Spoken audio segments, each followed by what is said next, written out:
First, click Elements. Second, type in the search box the template or diagram that you want to add in your presentation.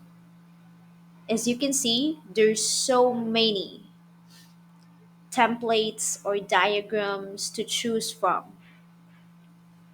and it depends on what presentation you are working on. But for me, I am going to use a timeline diagram for my presentation.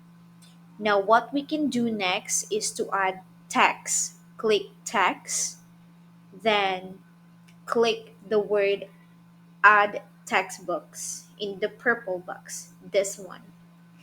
And then you can also choose what font you are going to use for your presentations. There's so many fonts you can choose from.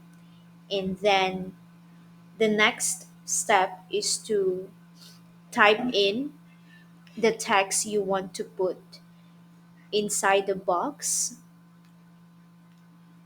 And after you type in the text, you can adjust the text so that it will fit into the box.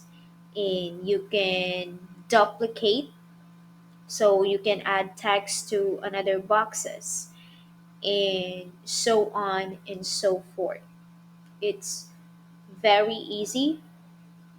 And as you can see, what I'm just doing is Control D, or right click, then duplicate the text so you can add all the text to the boxes.